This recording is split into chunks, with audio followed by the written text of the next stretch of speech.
السلام عليكم ورحمة الله.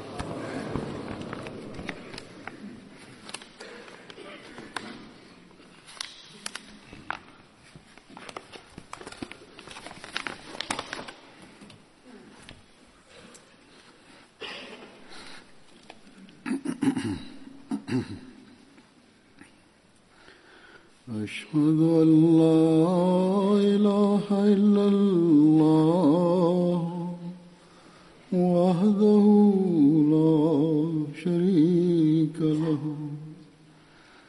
وأشهد أن محمدا عبده ورسوله أما بعد فأعوذ بالله من الشيطان الرجيم بسم الله الرحمن الرحيم الحمد لله رب العالمين الرحمن الرحيم مالك يوم الدين إياك نعبد وإياك نستعين اهدنا الصراط المستقيم صراط الذين أنعمت عليهم غير المغضوب عليهم ولا الضالين.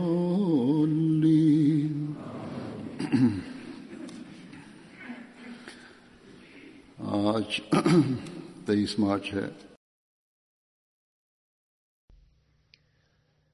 After reciting the Tashahud, Ta'awuz and Surah Al-Fatiha, Hazrat Khalifatul Masih V, Ayyadahullah Ta'ala bin Nasr al-Aziz stated, today is March 23rd. This day is commemorated in the community as the Promised Messiah Day, in which the community also holds jalsas in relation to this.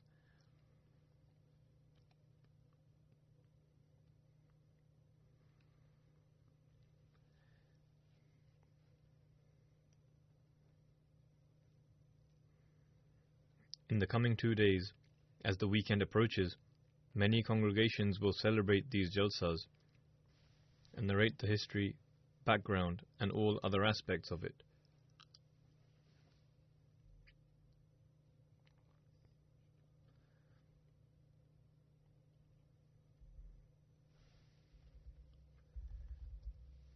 At present, I will present some excerpts from the Promised Messiah alayhi salam, in which he has elucidated the purpose of the advent of the Promised Messiah, his need. After he made his claim, the so-called scholars did not leave any stone unturned, exerted the utmost efforts, and went to all possible lengths in order to incite the general Muslims against him, and they still continue to do so.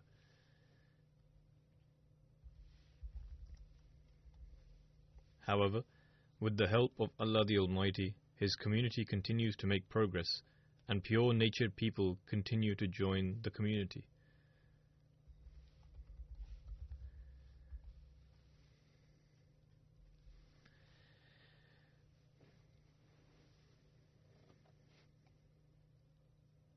Nevertheless, while mentioning his advent in accordance with divine promises, and also proclaiming that he was indeed the aforementioned Messiah, the Promised Messiah alayhi salam states,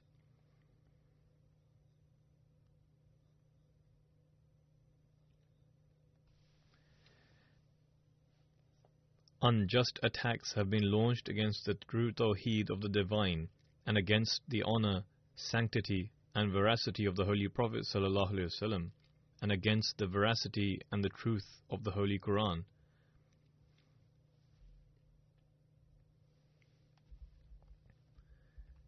Would it not then behove the honor of God the Supreme to raise in this age an individual to break the false doctrine of the cross? Did God the Exalted forget his promise of Inna nahnu nazzalna dhikra wa inna lahu lahafizun, Indeed not. The promises of God are ever true. He has sent a warner to the world according to His promises. The world did not accept him, but God Almighty will surely accept him, and will establish His truth through mighty signs.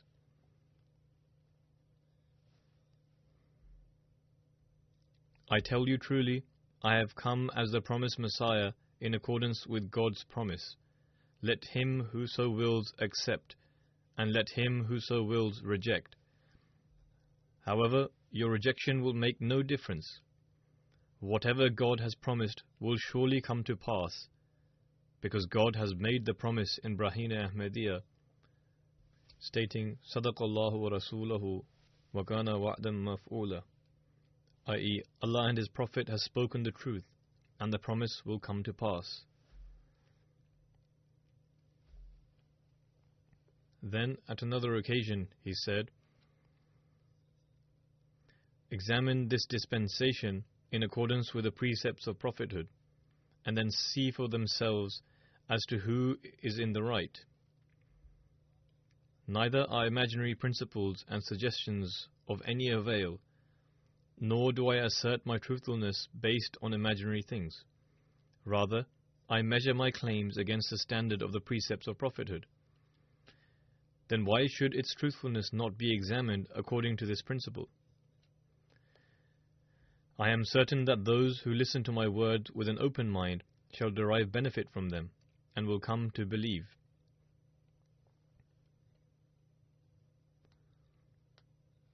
However, those who harbor malice and rancor in their hearts will not be able to benefit from my words.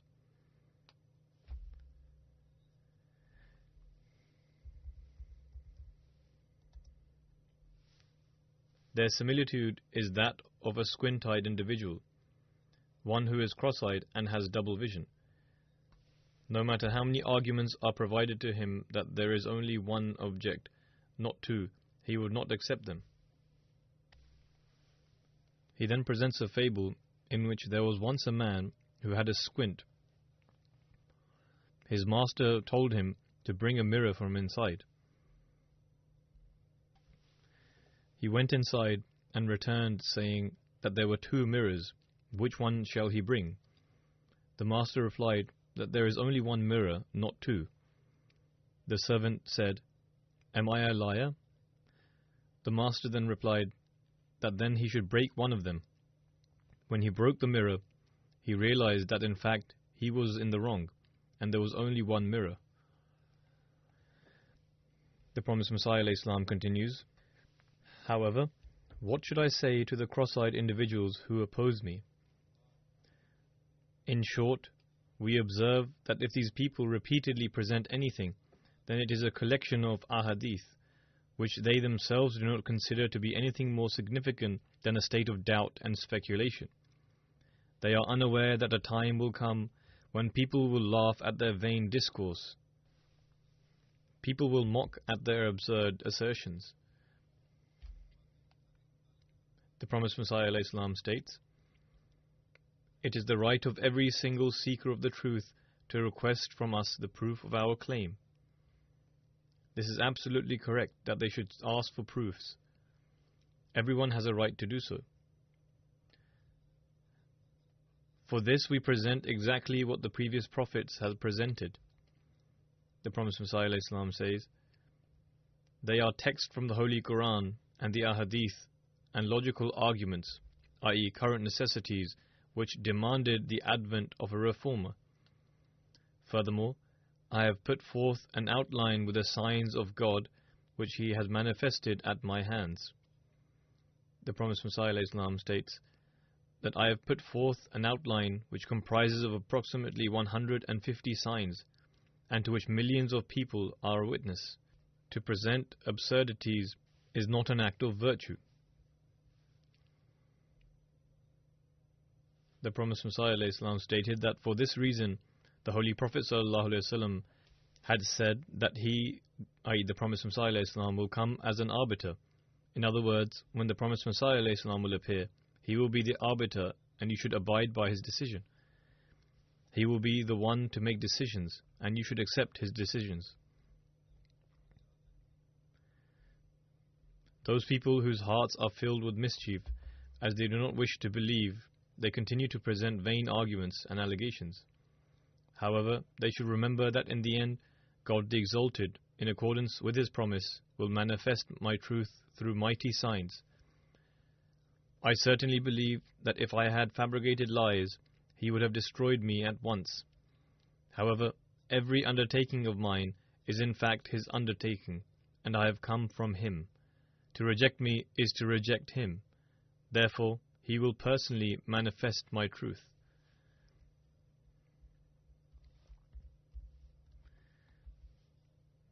Then, stating the fact that rejecting the promised Messiah ﷺ leads to rejecting Allah the Exalted and His Messenger ﷺ, the promised Messiah ﷺ states,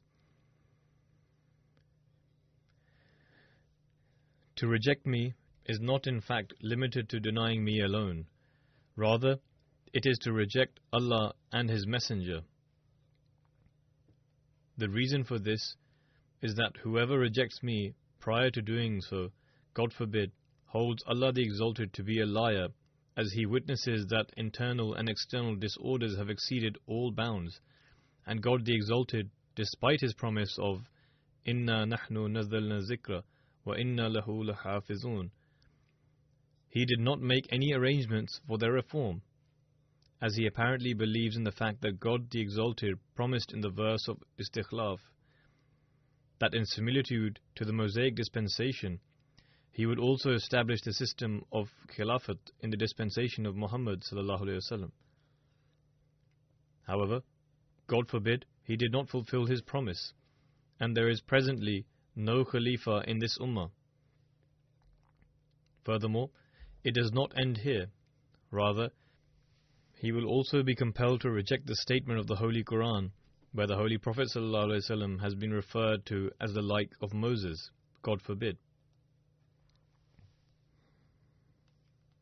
The reason for this is that for the absolute resemblance and similarity of this dispensation, it was necessary that a Messiah would be born from within this Ummah at the head of the 14th century, just as a Messiah appeared in the Mosaic dispensation at the head of the 14th century. Similarly, they would be compelled to falsify this verse of the Holy Quran, وَآخَرِينَ مِنْهُمْ لَمَّا يَلْحَقُوا بِهِمْ, which gives the glad tidings of a reflection of Ahmad, i.e. the Holy Prophet ﷺ. Similarly, there are many verses of the Holy Quran which a person would be compelled to reject. As a matter of fact, I declare that the entire Quran will have to be abandoned from Al-Hamd all the way to An-Nas. Now reflect whether my rejection is an easy task. I do not say this of my own accord. I swear by God the Exalted and say that this is the very truth, that whoever leaves me and rejects me, whether he does so verbally or not, he has certainly falsified the entire Quran and abandoned God with his actions. One of my revelations also points towards this.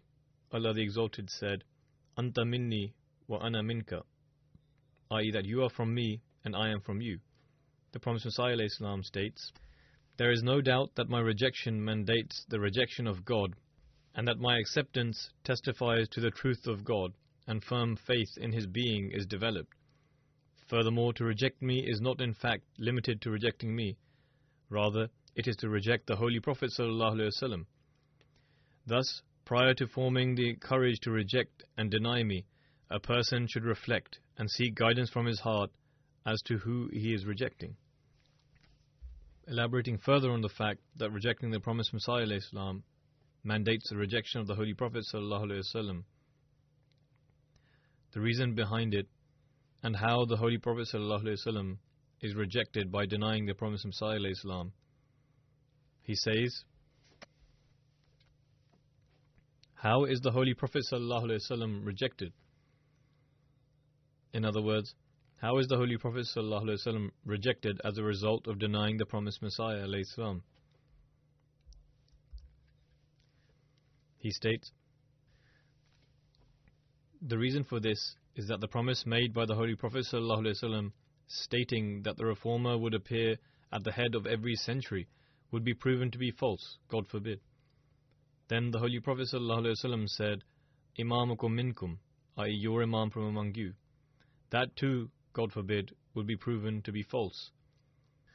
Furthermore, the glad tidings that the Holy Prophet ﷺ gave of a Messiah and Mahdi to appear at the time of the discord caused by the cross would also have proven to be false, God forbid. The reason for this is that all the disorder and corruption is present. However, the Imam who was to appear did not appear. When a person practically accepts these things, will he be declared as someone who rejects the Holy Prophet ﷺ or not? The Promised Messiah states, Thus, I openly say that my denial is not an easy task. Prior to declaring me as a disbeliever, you will have to become a disbeliever yourself. Declaring me to be irreligious and misguided will be postponed. However, you will first have to accept your own misguidance and humiliation. In order to declare me as someone to have abandoned the Holy Quran and the Hadith, you will have to abandon the Holy Quran and the Hadith yourself. Even in that case, only he will abandon them. In other words, I will not abandon them. Only he will abandon them who declares me to have abandoned them. The Promised Messiah ﷺ states, I testify to the truth of the Holy Quran and the Hadith, and I am a fulfillment thereof. I am not misguided. Rather, I am the Mahdi. I am not a disbeliever, but a true fulfillment of Ana Awwalul Mu'mineen. Furthermore, God has manifested to me that whatever I say is true. Whoever believes in God and believes the Holy Quran and the Holy Prophet ﷺ to be true, it is sufficient evidence for him to hear these words uttered by me and remain silent. However, what is the remedy for a person who is audacious and impudent? God will personally explain this to him. The Promised Messiah ﷺ was explaining all of these aspects to a visiting guest. The Promised Messiah stated, Do not hasten in relation to me. Rather, you should reflect with pure intentions in a clearer mind. Then on one occasion, the Promised Messiah ﷺ states, Thus, if the hearts of the people are free from grudges and malice, they should listen to my words and follow me and observe whether God the Exalted leaves them in darkness or guides them towards the light. I am certain that whoever follows me with patience and a pure heart will not be destroyed. Rather, he will partake of the life which has no end. In other words, he will be honored in this world, and Allah the Exalted will also shower blessings upon him in the hereafter. The Promised Messiah ﷺ states that I present the verdict of Jesus with regards to his second coming, to he whose heart is pure and fears God. He should explain to me whether or not Jesus was correct in his answer to the questions of the Jews, saying Elijah must first appear. The Jews presented their scriptures stating that the second coming of Elijah is mentioned in the book of Malachi. There is no mention of someone coming in the spirit of Elijah, but instead he shall appear in person. That is to say, that there is no mention of someone coming in the spirit, and it is not written that someone will appear in his likeness. The Promised Messiah ﷺ further states, Jesus said that one to come is no other than John the Baptist. It is up to you whether you choose to accept him or not. Leave this decision to any fair-minded person and see in whose favor his verdict will be. It is evident that if they were to leave this decision to any judge, we would see that his verdict would surely be in favor of the Jews, because the decision would be made according to what is literally written. But he says that this decision is wrong because anyone who believes in God and understands how God Almighty's chosen ones are sent will know for sure that whatever Jesus said is correct.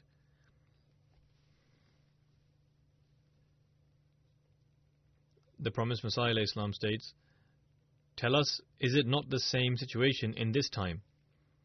If you fear God, then you would tremble if you had the audacity to say that this claim is false. It is a shame and regretful to say that these people do not even have as much faith as the one who was among the people of Pharaoh, and said that if he is a liar, then he will perish himself. If one acts with righteousness with regards to me, then one would say the same and witness whether God Almighty is supporting and aiding me or destroying my movement.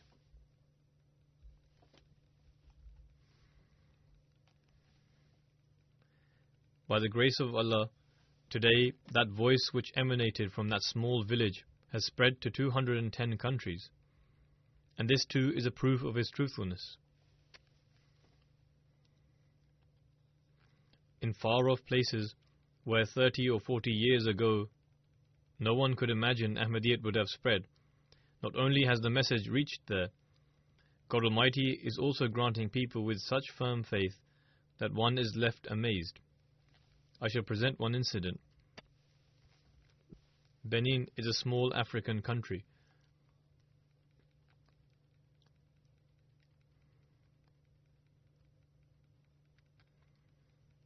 In 2012, a Jamaat was formally established there. There is an Ahmadi from a village there named Ibrahim Sahib. He accepted Ahmadiyyat, but prior to this he was a Muslim who was well versed and knowledgeable. After accepting Ahmadiyyat, he began excelling in earnestness and sincerity. He began preaching to his brothers and relatives. His brother was bothered by his preaching, feeling he would sway them from their faith, so he began fighting him.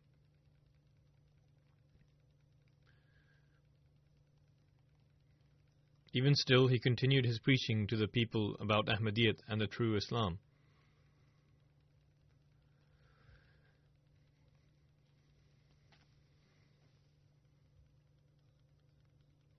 As a result of his efforts, by the grace of Allah, 3 neighboring villages entered into the fold of Ahmadiyyat.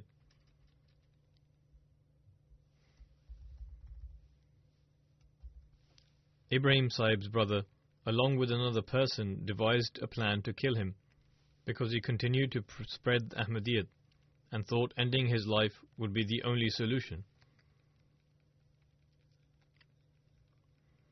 Ibrahim Sahib says, I saw in a dream that my elder brother and his friend are digging a ditch and placing something inside it. 3 days after seeing this dream, his brother's friend suddenly fell ill and died. His brother started saying that this Ahmadi had forged some sorcery on my friend. He says, sometime later, I saw another dream that my brother is measuring himself against a tree. In that area, there is a tradition that whenever someone passes away, in order to dig the grave, they measure the deceased with the bark of the branch of a tree, and in that way the grave is dug according to that size. He says, a few days later, my elder brother's pregnant wife fell ill and died within 2 days. His children also began falling ill, but still it had no effect on his brother, and he continued spreading rumors that he is a sorcerer.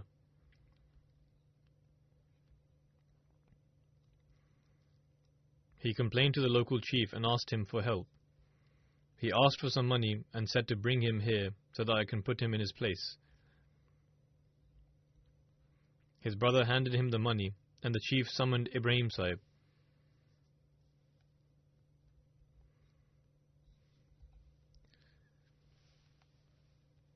When he went, the chief said in a very enraged and infuriated manner, "But what is it that you have done by adopting the new religion? Renounce this new religion which you are spreading once and for all, and repent. Otherwise you will not live to see the sun rise. You will not live to see tomorrow." Ibrahim Sahib replied, "I accepted this religion, realizing it was the truth. I cannot therefore abandon it. As for dying, life and death are in the hands of God." The chief said that I am the God of this land. I do as I please. You know full well what decision I am about to make, and that whoever I say will die tomorrow will certainly die.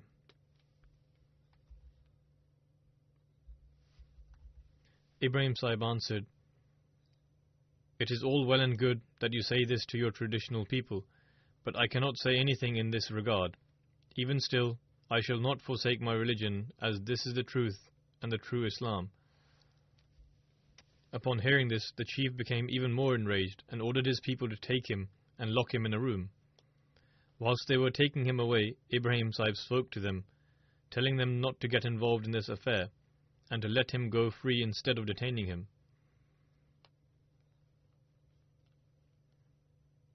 It is just as well these people are somewhat selfish, so they took some money and let him go. The next morning he was given the news that the chief has been paralyzed and is unable to get up and walk about. 2 days later he died.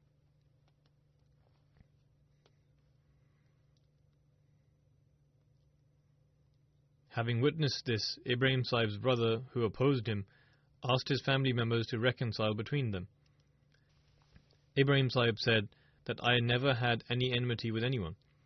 In any case, we are peace seekers, and this is also the true message of Islam. Having witnessed the sign of the chief passing away, there was a profound effect on the people there, and he became the talk of the town. The truthfulness of Ahmadiyyat was demonstrated. Hence, by the grace of Allah the Almighty, such incidents even today are happening in the favor of the promised Messiah alayhi salam.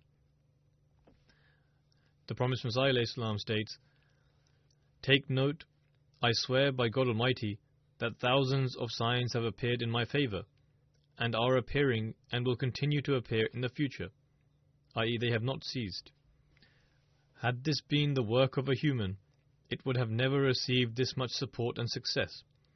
This is the plan of God, due to which so much support is received. On one occasion, explaining the need for a reformer and the promised Messiah, he states, "Just as there comes a time to cut each crop, the time has now come to remove all evils. The time has come to eradicate all disorder and vices which have spread in the world." He says, "Disgracing those that are truthful and humiliating them has crossed all limits. The Holy Prophet ﷺ is valued, God forbid, as nothing more than an insect. People even fear wasps, hornets and ants. Yet no one will hesitate in insulting the Holy Prophet ﷺ. They have become the embodiment of كَذَّبُوا بِآيَاتِنَا, and they have rejected our signs totally. They have exerted their utmost effort when using abusive and foul language. Now the time has truly come for God Almighty to reprimand them. In such times, He always sends someone to possess the zeal to re-establish His grandeur and glory. Such a person is in need of internal support. In reality, it is God Almighty who does everything, and His bringing into existence is a fulfillment of His practice. وَلَن تَجِدَ لِسُنَّةِ اللَّهِ تَبْدِيلًا.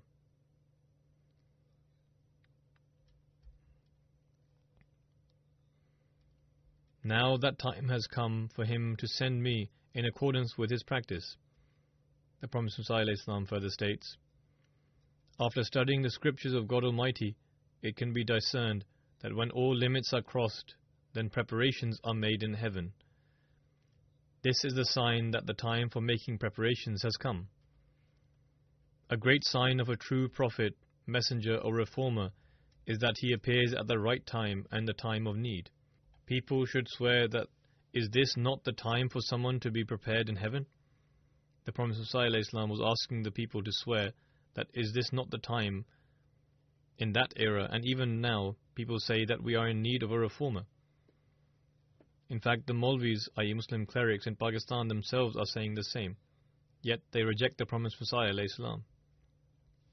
The promised Messiah ﷺ states, "Bear in mind that God Almighty does everything Himself. If all of us and our community sit idle in our rooms, then this work would still come to pass and the Dajjal will fall."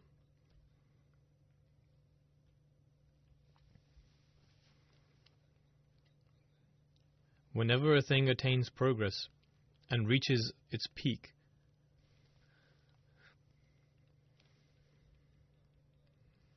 when it believes it has power over all things and all success is in its hands, then that progress which it has attained starts to decline. In the same way, the decline of these powers has also begun, whether they are the powers against Islam or those opposed to Ahmadiyyat and the promised Messiah alayhi salam. He then states, the fact that it has reached its pinnacle shows that it will now see its own decline. It has reached the absolute heights. This shows that it will now slump down. Its population is the sign of its destruction. The power and population which it feels is in abundance will become the sign of its destruction. A cold breeze is blowing. The works of God Almighty happen gradually. Yes, the sign has begun to appear. The works of God Almighty happen little by little and will be done, God willing.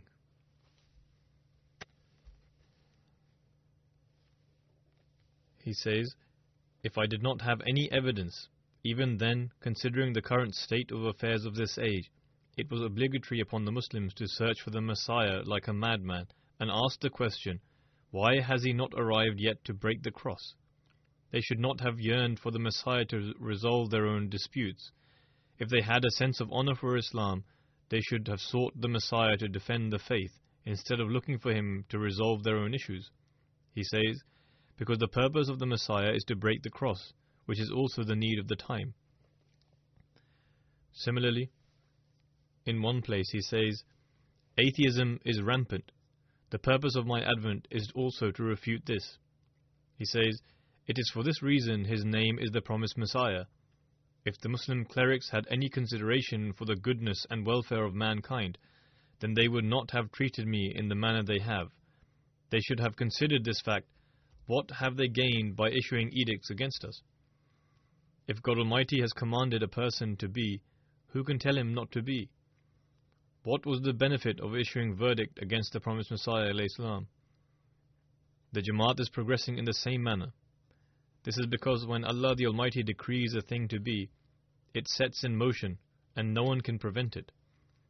He says, these people, my opponents, they also serve as my helpers by spreading my message to the east and the west in one way or another.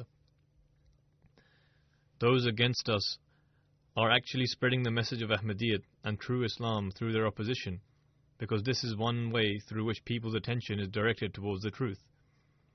Many write letters and establish contact with the Jamaat and say, due to the opposition of some cleric or after listening to something against you, we became curious to learn more about you and we started researching. And now that the Jamaat literature is available everywhere through the internet and one can find everything and also make comparisons. So some people express their desire to join the Jamaat after doing their own research. This is also becoming a source of propagation through the clerics and opposition of the Jamaat.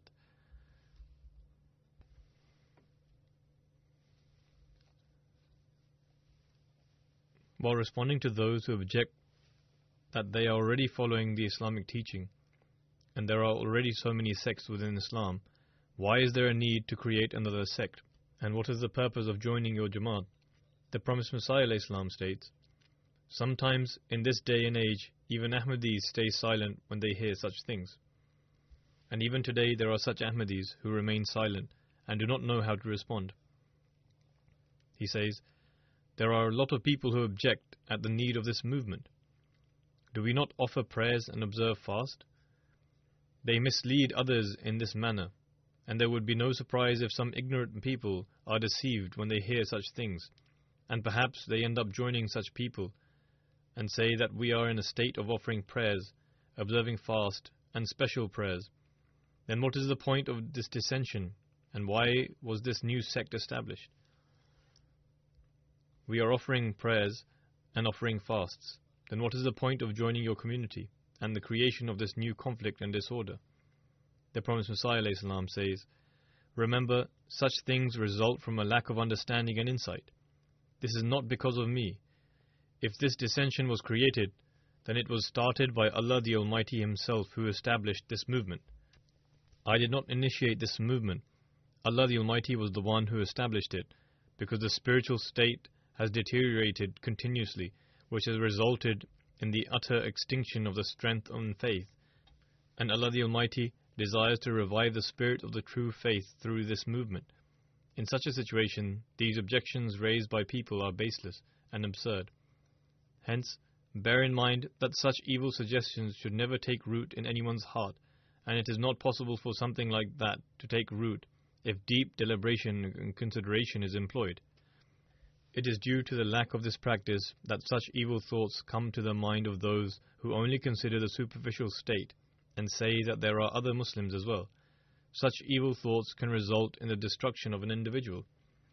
The Promised Messiah ﷺ says, I have seen letters of those people who are seemingly part of my community. They have taken the oath of allegiance, but they say when we are asked that there are other Muslims who apparently offer prayers, read the Islamic creed, do virtuous deeds, and seem to be righteous people, then what is the need for a new movement?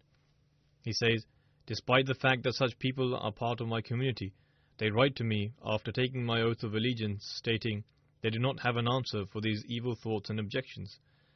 I feel remorse for them, for they have failed to understand my real purpose and objective. They only consider the customary actions of people who are following Islamic practices and fulfill the divine obligations, whereas the spirit of truth cannot be found within them. This should not be done ceremoniously or as a mere formality. In fact, worship should be done in its real sense, as well as fulfilling other obligations. Therefore, such doubts can appear as captivating. The doubts they create can have a captivating effect on people. At the time, they fail to understand that we desire to create true faith in them, which saves one from the death of sin. Those who simply follow tradition and ceremonial formalities, they simply focus on the physical aspects and are heedless of its essence. They possess only the shell and are bereft of its essence. There is no doubt that Muslims adhere to the physical practices of Islam, but are devoid of the true spirit and lack of taqwa. The Promised Messiah ﷺ states that if the practice of Muslims is righteous, then why this is not producing the desirable results? In relation to this, the Promised Messiah ﷺ states,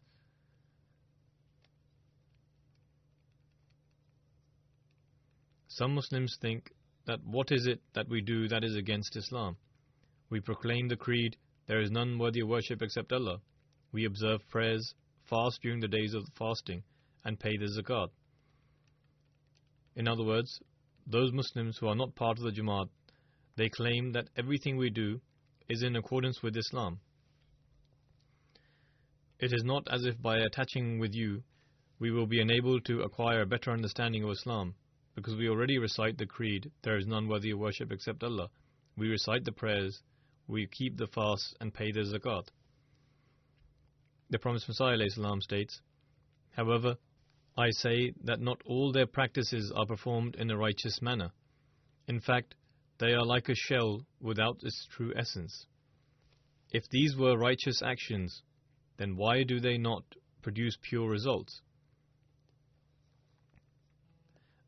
A practice can only be righteous when it is pure from all kinds of disorder and external influence. However, this is not the case with them. I can never accept that one who is a believer as well as being righteous and performs pious deeds, and yet he opposes those who have come with the truth. These people label me as disobedient and an atheist, and they do not fear God Almighty. I have sworn by God that it is He who has sent me as the appointed one. If the realization of God Almighty's greatness remained even in the slightest in their hearts, then they would not have rejected me. They would be fearful over the fact that they may be dishonoring God's name. But this would only happen if they had true and honest belief in God Almighty and feared the day of reckoning, and their actions were in accordance with La taqfu ma laysa laka bihi ilm, and follow not that of which thou hast no knowledge. The Promised Messiah ﷺ explained that the purpose of the Promised Messiah's advent was to safeguard Islam from the external and internal evil ploys and attacks. The Holy Prophet ﷺ also prophesied this. The Prophet ﷺ states, regarding the latter days, the Holy Prophet ﷺ stated, there will be two kinds of evils. One of them will be internal and the other external. The internal evil shall be that the Muslims will no longer remain established on the true teachings and will fall prey to satanic influences. There will be no righteousness in their actions. They will diverge from the boundaries prescribed by God Almighty and will show no consideration to what He has forbidden by being immersed in gambling, alcohol, and all kinds of other immoralities and ills.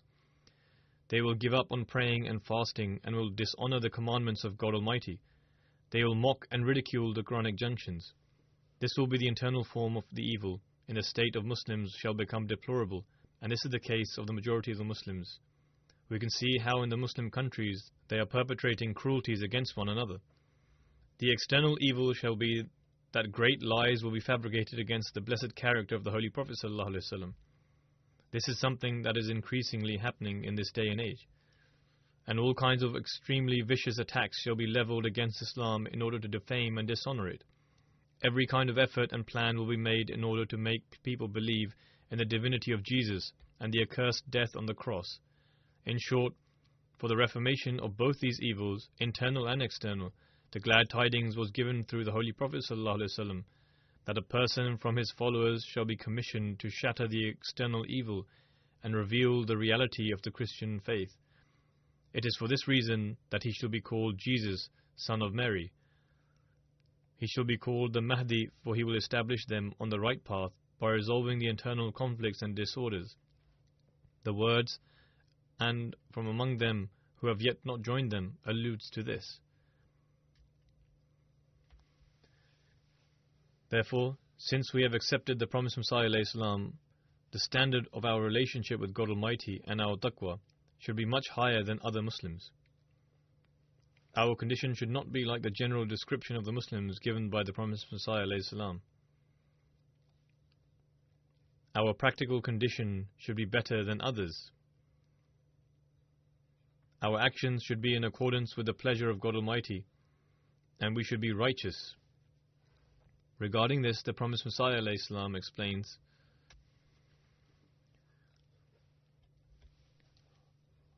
one who does the bayt should not just simply be content with only believing this community to be on the truth, considering it sufficient to merely believe it as the truth.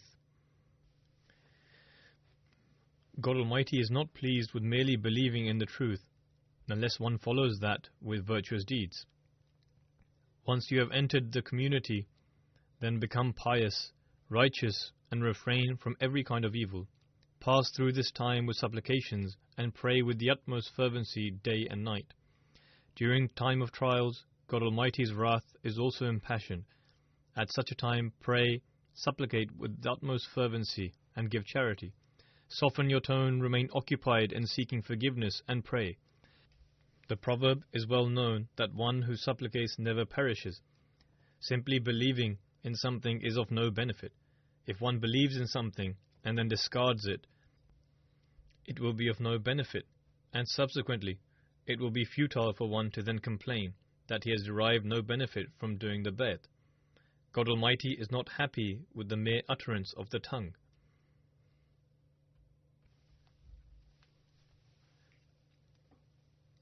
Whilst elaborating on the meaning of Amal-e-Salihah, i.e. pious deeds, the promised Messiah ﷺ says, in the Holy Quran, God Almighty has linked faith with Amal-e-Salihah. Amal-e-Salihah is that deed in which there is not even an iota of disarray. Remember, man always falls prey to complacency. What is it that makes him complacent? It is pretentiousness, i.e. when man carries out a deed to show others. Ujub means to carry out a deed and to be pleased with their own actions. Similarly, these sorts of vices and evils ruins one's good deeds.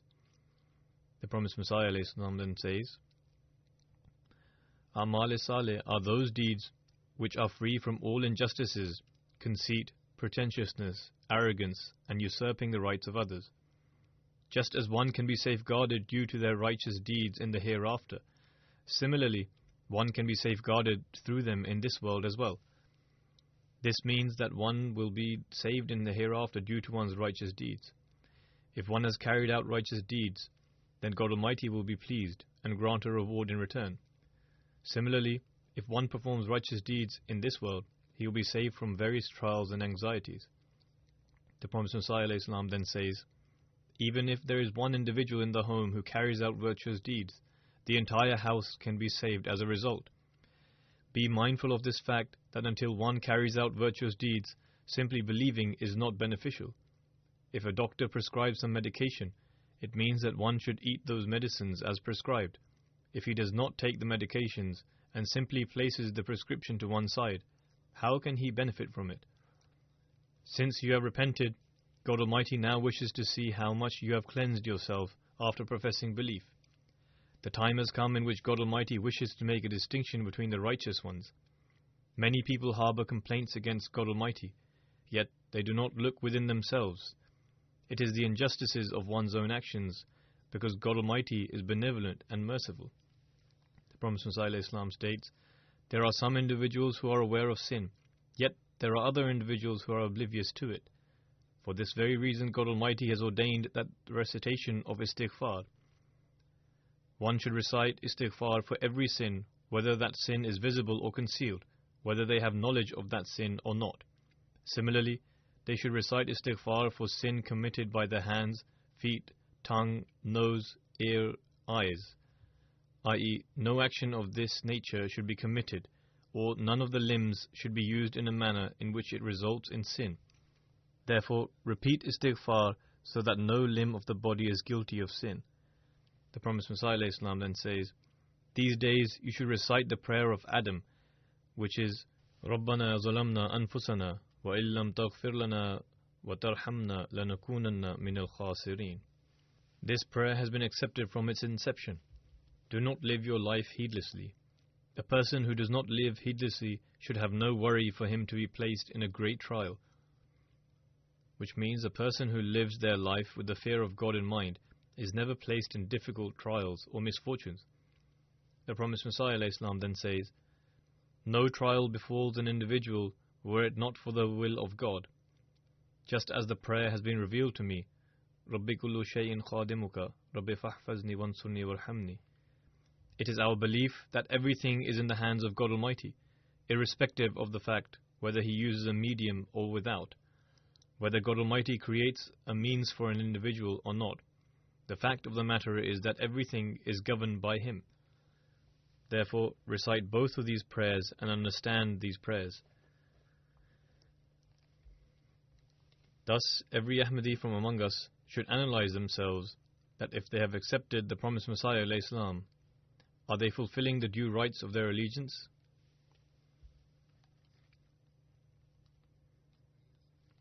Often when I have assessed the situation, it has come to light that many people do not even offer their prayers properly. They do not pay any attention to their prayers. Some people pay no attention towards istighfar, nor towards fulfilling the rights of each other. If this is the situation, then how can we say that we are the ones who carry out A'mal Salih?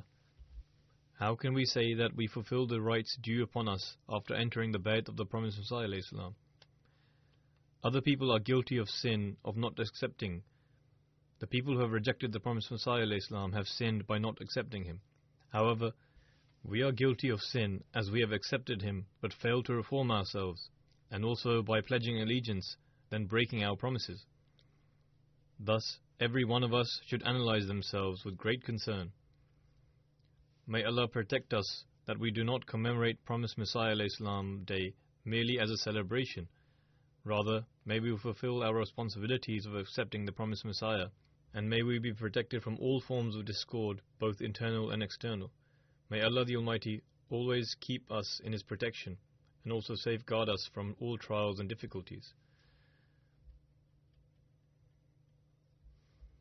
Today there is also an announcement and good news in that the Al-Hakam newspaper that was once published in Qadian will now be published from here. In 1934 it began printing again, but stopped soon after. Today, on the Promised Messiah Day, it will be launched from here in the English language. This newspaper was the first newspaper published in the time of the Promised Messiah alayhi salam. It will be printed in a small quantity. However, immediately after this Friday's sermon, it will be available on the internet on www.alhakam.org.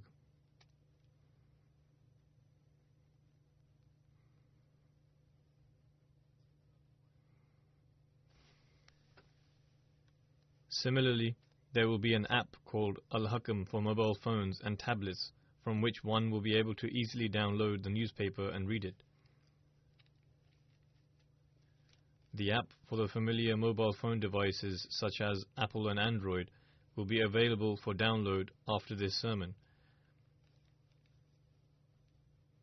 The first edition is a special feature for the Promised Messiah Day, and in future, a new edition will be uploaded every Friday. Also, there will be a few printed copies available. Nevertheless, people will be able to derive benefit from this. After this launch, may Allah enable it to continue incessantly. Since this newspaper will be in English, therefore the English-speaking members should derive maximum benefit from this.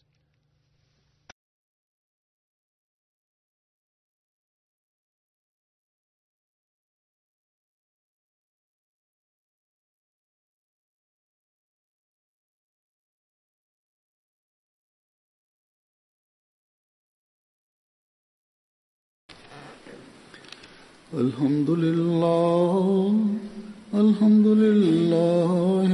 نحمده ونستعينه ونستغفره ونؤمن به ونتوكل عليه ونعوذ بالله من شرور أنفسنا ومن سيئات أعمالنا من يهده الله فلا مضل له ومن يضلل فلا هادي له ونشهد أن لا إله إلا الله ونشهد أن محمدا عبده ورسوله